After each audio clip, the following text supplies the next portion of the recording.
Section 31 of the Evidence Act deals with admissions made by a party to the case or someone authorized to speak on their behalf. Imagine you're involved in a car accident and tell the other driver, "I'm sorry, I wasn't paying attention." This statement could be used against you in court as an admission of fault. The key here is that the statement is made by someone directly involved in the case. It could be the plaintiff, the defendant, or even their lawyers acting on their instructions. The statement must relate to a fact relevant to the case to be considered an admission. This section also covers admissions made by agents. An agent is someone authorized to act on behalf of another person. For example, if your insurance company representative admits liability on your behalf, this statement can be used against you in court. Section 33 of the Evidence Act delves into a slightly more complex scenario. It addresses situations where someone makes an admission and a party to the case refers another person to that admission. Let's say you're involved in a property dispute with your neighbor. You claim that a particular fence marks the boundary line.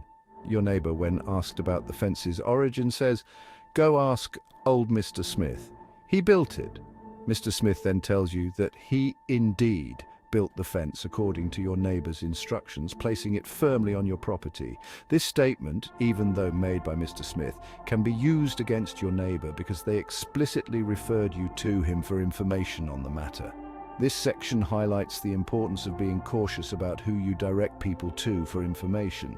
If you point someone towards a particular source, you're essentially vouching for their credibility. Any admissions they make can then be used against you. Section 34 of the Evidence Act focuses on the weight of admissions in legal proceedings. It states that while admissions can be used as evidence against the person who made them, they aren't conclusive proof. Think of it like this.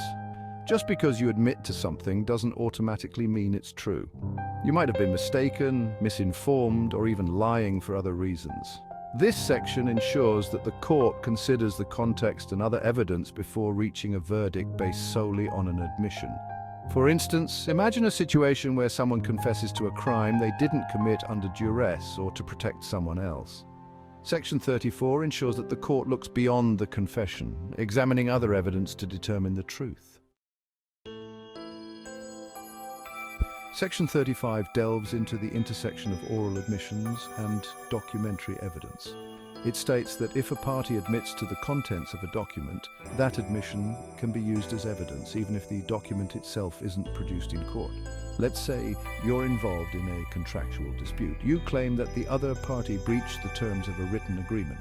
During negotiations, they admit to specific clauses in the contract that support your claim.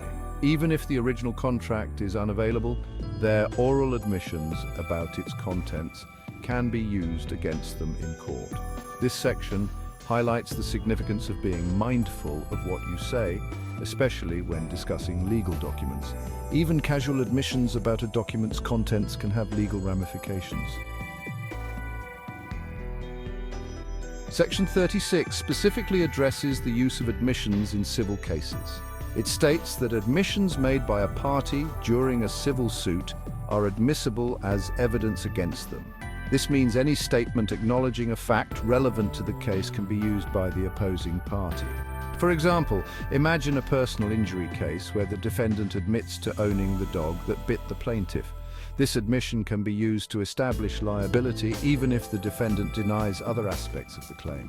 This section underscores the importance of carefully considering your statements during civil proceedings. Any admission, however small, can impact the outcome of the case. Section 37 deals with a specific exception in criminal cases. It states that confessions made by an accused person are irrelevant and inadmissible if made under any inducement, threat, or promise from a person in authority.